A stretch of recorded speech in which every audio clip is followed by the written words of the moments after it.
আজ আমি তোমাদের আলোচনা করব উচ্চ মাধ্যমিকের জীবন বিজ্ঞানের যে প্রথম অধ্যায় রয়েছে জীবের জনন, সেই জীবের জননের দ্বিতীয় পর্ব অর্থাৎ যৌন জনন সম্পর্কে আলোচনা করব। এটা তোমাদের উচ্চ মাধ্যমিক সহ নেটের বায়োলজির ক্ষেত্রেও কিন্তু তোমাদের কাজে লাগবে।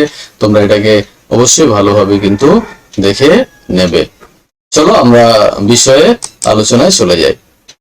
যৌন জনন। যৌন জনন কাকে বলা হয়?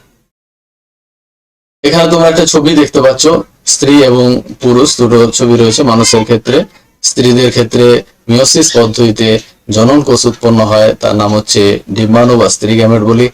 আর পুরুষদের ক্ষেত্রে মিওসিস পদ্ধতিতে যে জনন কোষ উৎপন্ন হয় তাকে আমরা শুক্রাণু বলে থাকি বা পুং গ্যামেট বলা হয়। পুং গ্যামেট ও স্ত্রী গ্যামেটের মিলনের ফলে অর্থাৎ শুক্রাণু ডিম্বাণু মিলনের ফলে জাইগোট উৎপন্ন হয় এবং সেই জাইগোট পরবর্তী ক্ষেত্রে মাইটোসিস পদ্ধতিতে বিভাজিত হয়ে অপত্য বা ভ্রূণ সৃষ্টি করে থাকে। এই পদ্ধতিতে অর্থাৎ দুটি ভিন্ন প্রকারের জনন কোষ মিলিত অর্থাৎ পুং গ্যামেট এবং স্ত্রী গ্যামেট মিলিত হয়ে যে অপত্য জীব সৃষ্টি হওয়ার পদ্ধতি, সেই অপত্য জীব সৃষ্টি হওয়ার পদ্ধতিকে আমরা সাধারণত যৌন জনন বলে থাকি। চলো একটু সংজ্ঞাটাতে আমরা চলে আসি। যে জনন প্রক্রিয়ায় দুটি ভিন্ন প্রকারের জনন কোষ অর্থাৎ পুং গ্যামেট ও স্ত্রী গ্যামেটের মিলনের ফলে অপত্য জীব সৃষ্টি হয় তাকে যৌন জনন বলা হয়। পুং গ্যামেট ও স্ত্রী গ্যামেটের মিলনকে আমরা সাধারণত নিষেক বলে থাকি এবং নিষেকের ফলে যে নিষিক্ত ডিম্বাণু উৎপন্ন হয় তাকে আমরা জাইগোট বলে থাকি।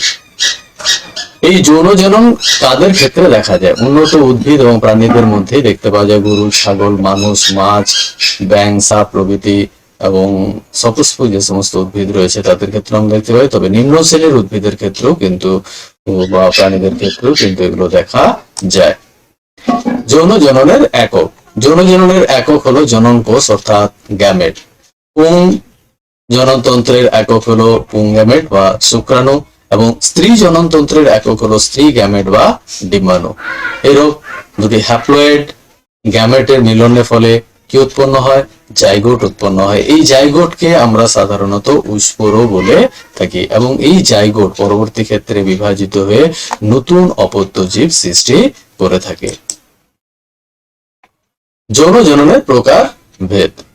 যৌন জনন সাধারণত দু রকমের হয়ে থাকে। একে হচ্ছে সিনগ্যামি, দুই হচ্ছে সংযুক্তি বা কনজুগেশন। প্রথমে আমরা আসছি সিনগ্যামি। সিনগ্যামি কাকে বলা হয়? যে যৌন জননে পুং গ্যামেট ও স্ত্রী গ্যামেট জনন কোষাধারের বাইরে মিলিত হয়ে অপত্য জীব সৃষ্টি করে থাকে তাকে আমরা সাধারণত সিনগ্যামি বলে থাকি। সিনগ্যামি উন্নত উদ্ভিদ ও প্রাণীর যৌন জনন পদ্ধতি। স্পাইরোগ্যারাস, মিউকর, মনোসিস্টিস প্রভৃতি নিম্ন শ্রেণী জীবেদের ক্ষেত্রেও আমরা দেখতে পাই। সিনগ্যামিকে সাধারণত তিন ভাগে ভাগ করা হয়: আইসোগামী, অ্যানাইসোগামী এবং উভয়ামী। আমরা প্রথমে চলে আসছি আইসোগামী। আইসোগামী কাকে বলা হয়? অঙ্গ সংস্থান ও শারীরবৃত্তীয় ভাবে একই কিন্তু জিনগতভাবে পৃথক এরূপ দুটি সচল ভিন্ন পুং ও স্ত্রী গ্যামেটের মিলনকে আইসোগ্যামি বলা হয়। এখানে আমরা দেখতে পাচ্ছি যে দুটো গ্যামেট রয়েছে, পুং গ্যামেট এবং স্ত্রী গ্যামেট। এদের আকৃতি কিন্তু একই রকমের, তাই পুং গ্যামেট বা স্ত্রী গ্যামেট সহজে আমরা একে পৃথক করতে পারি না। তাই পুং গ্যামেটকে আমরা মাইনাস বলে থাকি এবং স্ত্রী গ্যামেটকে আমরা সাধারণত প্লাস বলে থাকি। পুং গ্যামেট এবং স্ত্রী গ্যামেট এই দুটোর আকার বা আকৃতি কিন্তু সমান। গ্যামেট দুটো যেগুলো আইসোগ্যামির ক্ষেত্রে রয়েছে জিনগত ভাবে বা অ্যালিলগত ভাবে কিন্তু পৃথক হয়ে থাকে এবং গ্যামেট দুটিতে ফ্ল্যাজেলা থাকে এবং চলনে তারা সক্ষম হয়ে থাকে। স্পাইরোগাইরা, মিউকর, মনোসিস্টিস এইগুলোতে আমরা কিন্তু আইসোগ্যামি দেখতে পাই। চলো আমরা চলে আসি এবারে। এখানে একটা দেখো যে তিনটে যে পদ্ধতি রয়েছে আইসোগামী, অ্যানাইসোগামী এবং উভয়ামী, তিনটে পদ্ধতি একসঙ্গে কিন্তু এখানে ছবির আকারে কিন্তু দিয়ে দেওয়া হয়েছে। এখানে আইসোগ্যামেট একটাকে প্লাস একটাকে মাইনাস দেওয়া হয়েছে, দুটো মিলিত হয়ে উৎপন্ন করছে জাইগোট। এখানে দুটো স্ত্রী একটা যেটা বড় সেটা স্ত্রী গ্যামেট এবং যেটা ছোট সেটা পুরুষ গ্যামেট, এবং দুটো ফ্লাজেলে যুক্ত, চলনে সক্ষম, দুটো মিলিত হয়ে জাইগোট উৎপন্ন করে পরে অপত্য জীব সৃষ্টি করে। এটা অ্যানাইসোগামী। আইসোগামীর ক্ষেত্রে, এই উগামীর ক্ষেত্রে সাধারণত বড় একটি গ্যামেট থাকে যেটিকে আমরা ডিম্বাণু বলে থাকি, সেটি কোনো ফ্লাজেলা থাকে না, সেটা নিশ্চল হয়, এবং ছোট্ট ও যে জনন কোষটা থাকে সেটাকে আমরা শুক্রাণু বলে থাকি বা পুংগ্যামেট বলা হয়। এটি ফ্লাজেলা থেকে, এটি চলনে সক্ষম, এবং এই দুটো গ্যামেটের মিলনের ফলে কিন্তু জাইগোট উৎপন্ন হয় এবং জাইগোট থেকে পরে অপত্য জীব সৃষ্টি হয়। এটাকে আমরা উগামী বলে থাকি। চলো আমরা এবারে অ্যানাইসোগামীটাকে আর একটু ভালো করে দেখে নিই। অঙ্গ সংস্থানগত শারীরবৃত্তীয় ভাবে পৃথক এরূপ দুটি সচল ভিন্ন গ্যামেটের, পুংগ্যামেট ও স্ত্রী গ্যামেটের মিলনকে আমরা অ্যানাইসোগামী বলে থাকি। অ্যানাইসো মানে হচ্ছে তাদের মধ্যে কিন্তু মিল নেই, অর্থাৎ শারীরবৃত্তীয় ভাবে অঙ্গ সংস্থানগত তারা কিন্তু পৃথক। এক্ষেত্রে পুংগ্যামেট আকারে ছোট হয়ে থাকে এবং সক্রিয় হয়, স্ত্রী গ্যামেট আকারে বড় হয় কিন্তু অনেকটা নিষ্ক্রিয় আচরণ করে থাকে, যাকে আমরা ডিম্বাণু ওভাম বলে থাকি। গ্যামেট দুটি পুং ও স্ত্রী আকার আকৃতি কিন্তু অসমান। এখানে একটা দেওয়া আছে অ্যানাইসোগামীর উদাহরণ, পুং গ্যামেট এবং স্ত্রী গ্যামেট দুটোতে ফ্লাজেলা রয়েছে এবং দুটোর আকার আকৃতি কিন্তু অসমান। জিনগত দিক দিয়ে বা অ্যালিলগত ভাবে দুটি গ্যামেট কিন্তু পৃথক হয়ে থাকে। গ্যামেট দুটি কিন্তু চলনে সক্ষম, কারণ দুটো গ্যামেটের মধ্যে কি থাকে, ফ্লাজেলা যুক্ত থাকে। ক্লামাইডোনাস, ভলভাস প্রভৃতি শৈবালে কিন্তু এই অ্যানাইসোগামী থাকতে দেখা যায়। এরপর আমরা আসছি উগামী, সবচেয়ে উন্নত পদ্ধতি যেটা আমরা বলে থাকি। অঙ্গ সংস্থান ও শারীরবৃত্তীয় ভাবে পৃথক এরূপ একটি ক্ষুদ্র সচল পুংগ্যামেটের সঙ্গে একটি বড় নিশ্চল স্ত্রী গ্যামেটের মিলন ঘটলে তাকে আমরা সাধারণত উগামী বলে থাকি। নিষিক্ত স্ত্রী গ্যামেট বা নিষিক্ত ডিম্বাণুকে আমরা তখন জাইগোট বলে থাকি। এই জাইগোট পরবর্তী ক্ষেত্রে বিভাজিত হয়ে নতুন অপত্য জীব সৃষ্টি করে থাকে। এই উগামীর ক্ষেত্রে গ্যামেট দুটি অর্থাৎ পুংগ্যামেট ও স্ত্রী গ্যামেট আকার আকৃতি অসমান এবং পুংগ্যামেট আকারে ছোট হয় ও স্ত্রী গ্যামেট কিন্তু আকারে বড় হয়ে থাকে। গ্যামেট দুটি জিনগত ভাবে এবং অ্যালিলগত ভাবে পৃথক হয়ে থাকে। পুংগ্যামেট সচল হয় যেহেতু তার ফ্লাজেলা যুক্ত থাকে, এবং স্ত্রী গ্যামেট কিন্তু চলনে অক্ষম হয়ে থাকে। উডোগোনিয়াম, ভলভাস প্রভৃতি নিম্ন শ্রেণীর শৈবালে দেখা যায়। সমস্ত প্রকারের উন্নত উদ্ভিদ ও প্রাণীদের ক্ষেত্রে এই পদ্ধতিতে যৌনজনন কিন্তু সম্পন্ন হয়ে থাকে। এখানে তোমরা দেখতে পাচ্ছ এটা পুংগ্যামেট ছোট্ট এবং ফ্লাজেলা যুক্ত, এখানে স্ত্রী গ্যামেট যেটা রয়েছে ডিম্বাণু, এটা বড় আকারে নিশ্চল। এই দুটো মিলনের ফলে কিন্তু জাইগোট উৎপন্ন হয় এবং জাইগোট থেকে পরে বিভাজিত হয়ে অপত্য জীব সৃষ্টি হয়। এটাকে, এই পদ্ধতিকে আমরা বলে থাকি উগামী। এরপর আরেকটা পদ্ধতি যেটা রয়েছে আমাদের যৌনজননে, সেটা হচ্ছে সংযুক্তি বা কনজুগেশন বা আমরা বলে থাকি সংশ্লেষ। যে জনন প্রক্রিয়ায় দুটি একই প্রজাতিভুক্ত জনিত্রী জীব সংযুক্ত নালীর মাধ্যমে অস্থায়ীভাবে মিলিত হয়ে তাদের নিউক্লিয় পদার্থের বিনিময় ঘটিয়ে অপত্য জীব সৃষ্টি করে তাকে সংযুক্তি বা কনজুগেশন বা সংশ্লেষ বলা হয়।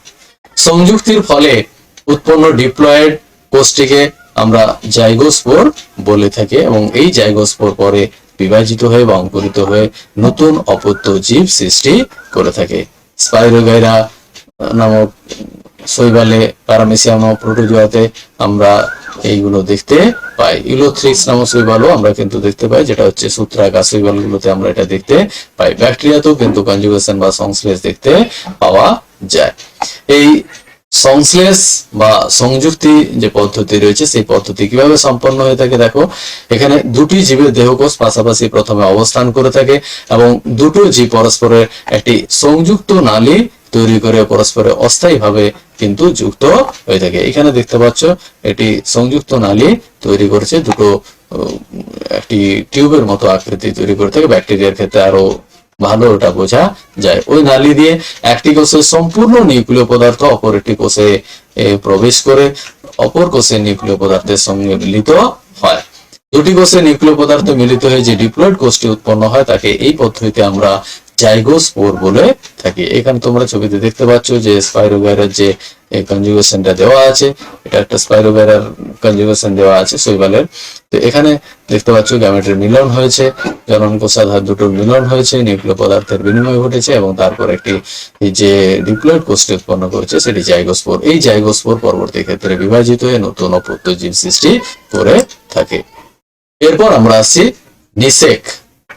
শুক্রাণু ও ডিম্বাণুর মিলনকে বা পুং ও স্ত্রী গ্যামেটের মিলনকে আমরা সাধারণত নিষেক বলে থাকি। এবং এই নিষেক যেটা রয়েছে, এই নিষেক সাধারণত দু প্রকারে দেখা যায়, বহির্নিষেক এবং অন্তর্নিষেক। বহির্নিষেক কাকে বলা হয়? শুক্রাণু ও ডিম্বাণু মিলন অর্থাৎ নিষেক ক্রিয়া যখন জীবদেহের বাইরে সংগঠিত হয়, সম্পূর্ণ বাইরে সংগঠিত হয়, তখন তাকে আমরা বহির্নিষেক বলে থাকি। কেবলমাত্র জলজ প্রাণী এবং জলজ পরিবেশে প্রজননকারীদের মধ্যেই কিন্তু এই বহির্নিষেক দেখা যায়, যেমন মাছ, ব্যাঙ, এদের ক্ষেত্রে আমরা বহির্নিষেক এখানে দেখতে পাচ্ছি। এখানে দেখতে পাচ্ছ স্ত্রী ব্যাঙ, তার উপরে পুরুষ ব্যাঙ। স্ত্রী ব্যাঙ সাধারণত ডিম্বাণু উৎপন্ন করে থাকে এবং পুরুষ ব্যাঙ সাধারণত জলে শুক্রাণু ত্যাগ করে থাকে। শুক্রাণু এবং ডিম্বাণুর কিন্তু দুটি দেহের বাইরে মিলিত হয়ে কিন্তু অপত্য জীব সৃষ্টি করে থাকে। এটি ব্যাঙের বহির্নিষেক। এরপরে আমরা আসছি অন্তর্নিষেক।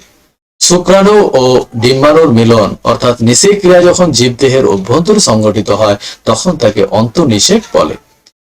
স্থলে বসবাসকারী বা প্রজননকারী প্রাণীদের মধ্যে কিন্তু অন্তর্নিষেক সবচেয়ে বেশি দেখা যায়। সরীসৃপ, পাখি, স্তন্যপায়ী প্রাণীদের এর মধ্যে অন্তর্নিষেক দেখতে পাওয়া যায়। এখানে মানুষের বহির্নিষেক সম্পর্কে আছে। দেখো যে স্ত্রীদের যে যোনি রয়েছে, সেই যোনি পথ দিয়ে শুক্রাণু নির্গত হয়, শুক্রাণু প্রবেশ করে থাকে এবং শুক্রাণু প্রবেশ করে এরা ফেলোপিয়ান টিউবের মধ্যে দিয়ে কিন্তু অগ্রসর হতে থাকে এবং স্ত্রী দেহে সাধারণত ডিম্বাশয় থেকে পরিণত ডিম্বাণু উৎপন্ন হয় এবং সেই ডিম্বাণু কিন্তু এই ফেলোপিয়ান টিউবের এর মধ্যে কিন্তু শুক্রাণু ডিম্বাণুর মিলন ঘটে জাইগোট উৎপন্ন হয়ে থাকে।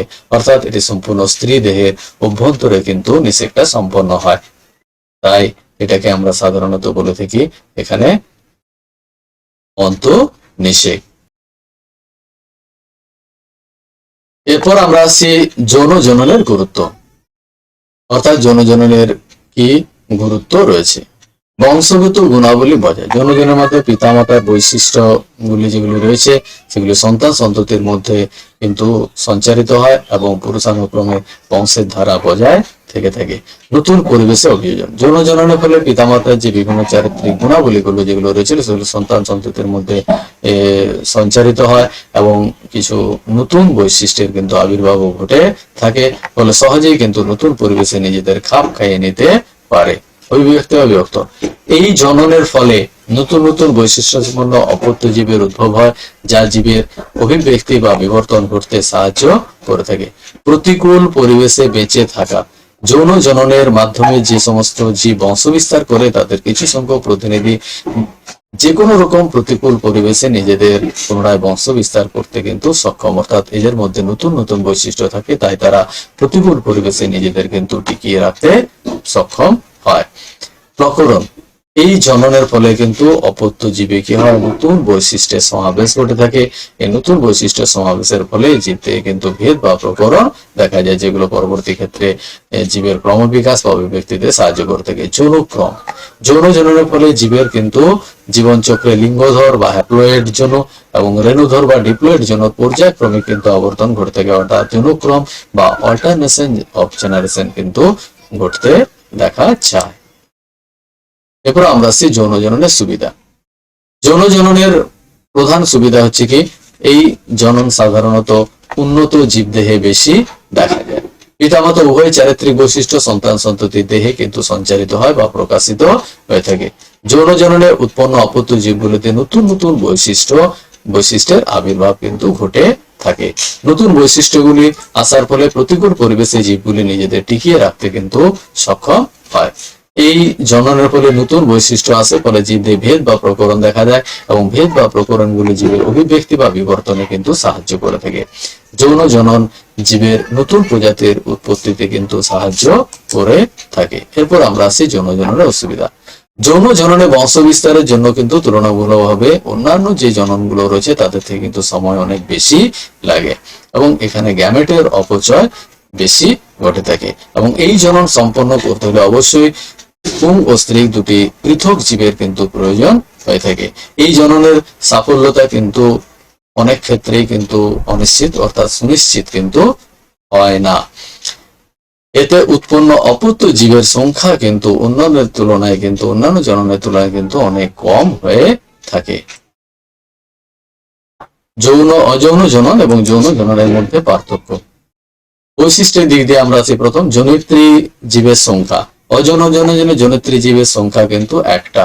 যৌন জননে কিন্তু জনিত্রী জীবের সংখ্যা দুটো প্রয়োজন হয়, পুং এবং স্ত্রী দুটি পৃথক জীবের প্রয়োজন হয়।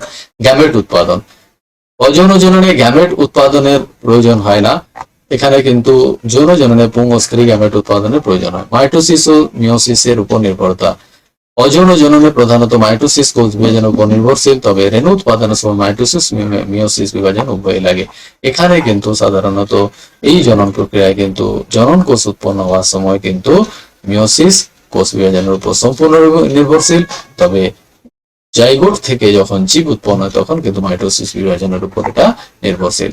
অপত্যজনন প্রকৃতি, এই জননে কিন্তু উৎপন্ন অপত্য জীবগুলি হুবহু মাতৃজীবের অনুরূপ হয়ে থাকে। যৌন জননে কিন্তু উৎপন্ন অপত্য জীবগুলি নতুন বৈশিষ্ট্য সম্পন্ন কিন্তু হয়ে থাকে। উৎপন্ন অপত্য জীবের সংখ্যা, অযৌন জননে উৎপন্ন অপত্য জীবের সংখ্যা কিন্তু অনেক বেশি হয়ে থাকে, সেক্ষেত্রে যৌন জননে উৎপন্ন অপত্য জীবের সংখ্যা কিন্তু তুলনামূলকভাবে অনেক কম হয়। জৈব বিবর্তন বা অভিব্যক্তিতে সাহায্য, অযৌন জননের মাধ্যমে জীবের অভিব্যক্তি ঘটা কিন্তু সম্ভব নয়, নতুন বৈশিষ্ট্য যেহেতু এখানে আসে না। যৌন জননে কিন্তু জীবের অভিব্যক্তি ঘটা কিন্তু সম্ভব, কারণ এক্ষেত্রে জীবের নতুন বৈশিষ্ট্য এসে থাকে। এরপর আমরা আসছি যে 4 প্রকারের জননের কথা বলা হয়েছে, অঙ্গ জনন, অযৌন জনন, যৌন জনন এবং অপুংজনী। এগুলো আমরা পরবর্তী ক্ষেত্রে বিস্তারিত আলোচনা করেছি, অঙ্গ জননটা আমরা পরে করব।